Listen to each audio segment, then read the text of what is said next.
নমস্কার, কেমন আছেন সবাই? আশা করি আপনারা সবাই খুব ভালো আছেন আর আমরাও খুব ভালো আছি।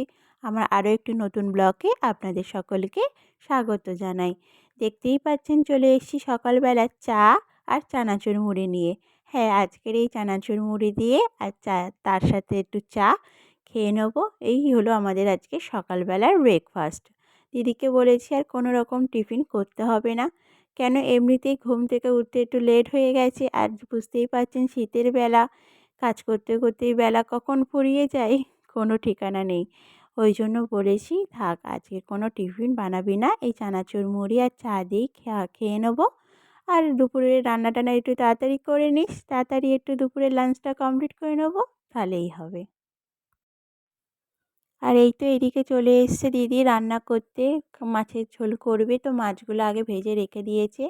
আর ভালো করে আলু, পেঁয়াজ, টমেটো আর বাদবাকি যা গুঁড়ো মশলা হয় সব কিছু দিয়ে কষিয়ে নিচ্ছি। নিয়ে এবার ঝোলটা ফুটছে টকবক করে, দেখতে পাচ্ছেন। এবার মাছগুলো দিয়ে দেবে, দিলেই মাছের ঝোল কমপ্লিট।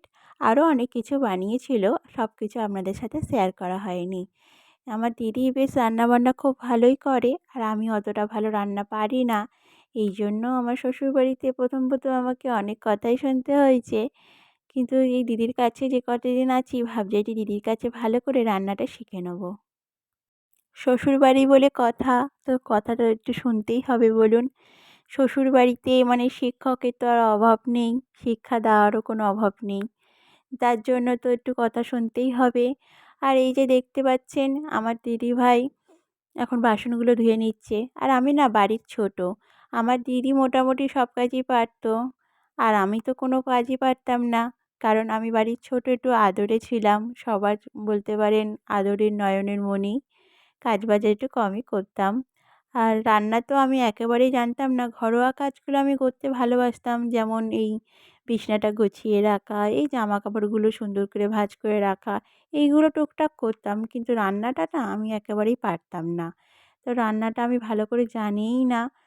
তার জন্য তো আমাকে অনেক কথা শুনতে হয়েছে। এখন একটু একটু করে রান্না শিখেছি, মোটামুটি খাওয়ার মতো এখন রান্না করতে পারি। যাই হোক, সবাই আশীর্বাদ করুন যাতে আমি ভালো করে রান্না শিখে নিই। আর মেয়ে হয়েছি মানে তো ভালো রান্না পারবো না এটা কোনো কথা না। রান্না একদিন আমিও অসাধারণ করব আর সবাই খেয়ে বলবে, আহ কি সুন্দর, অপূর্ব। আর এই তো আপনাদের সাথে কথা বলতে বলতে আমার দিদির সব বাসনগুলো ধোয়া কমপ্লিট হয়ে গেছে। আর বেসিনে অনেকগুলো বাসন জমেছিল। দিদি কী করছিল, একটা করে মাজছিল আর একটা করে ধুচ্ছিল। তো বাসন মাজা, ঘরদোর ঝাড় দেওয়া, মোছা, রান্না করা, ও 24 ঘন্টা বাড়িতে শুধু মেয়েদের কাজ আর কাজ বলুন। যাই হোক, এটা কিন্তু সবাই বুঝতে চায় না, বিশেষ করে যারা বাইরে কাজ করে, মানে বাড়ির ছেলেরা, তারা তো একদম বুঝতেই পারে না, ভাবে মেয়েরা বাড়িতে কী করে। ওই তো খায় দায় আর সিরিয়াল দেখে আর ঘুমায়। আমার দিদি আমার জন্য একটু খাবার কিনে এনেছিল, চকলেট, একটু কেক আর একটু বোঁদে। এগুলো আমি খুব খেতে ভালোবাসি। ওর দিদিভাই আমার জন্য কিনে এনেছিল। আর এখন এটাই চকলেটটাই বসে বসে খাচ্ছি আর ভাবছি সত্যি দিদি কত আমাকে ভালোবাসে। আর দিদি তো মায়ের সমানই হয়। মা যেমন মনের কথা পড়তে পারে, দিদিও তেমন পড়তে পারে। আর আমি চকলেট খেতে খুব ভালোবাসি, ওই জন্য দিদিভাই আমার জন্য চকলেট কিনে এনেছে। আর সেটাই এখন বসে বসে খাচ্ছি আর এইসব ভাবছি।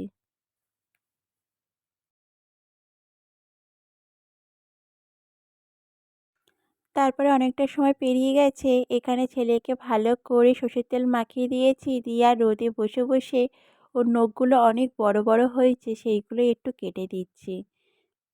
আর দেখুন বাচ্চা ছেলে, সে সমানে পা নাচাচ্ছে, এদিক ওদিক করছে, উঠছে বসছে।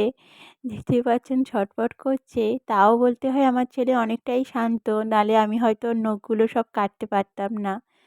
যদিও বা বাচ্চা ছেলে, ও তো আর একভাবে বসে থাকতে পারে না, সবে 1.5 বছর বয়স।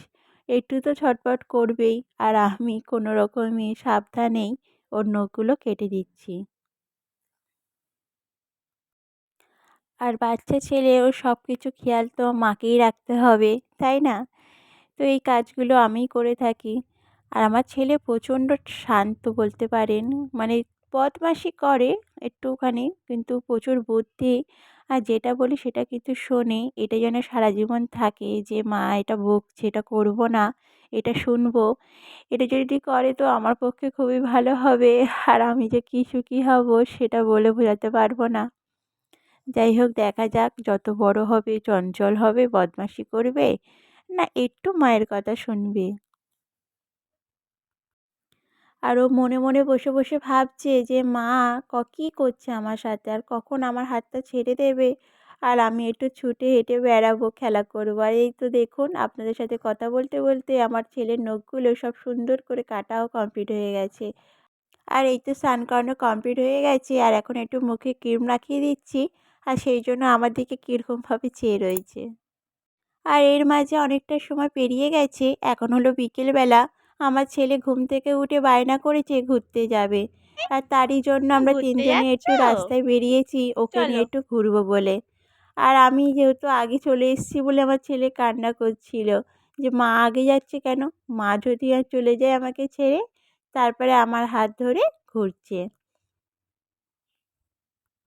আর এই তো চলে যাচ্ছি একটু অন্য জায়গায়। কোথায় যাচ্ছি আপনাদের সাথে পরের ব্লগে শেয়ার করব। আর রাস্তায় দেখুন কী সুন্দর লাইটিং করেছে।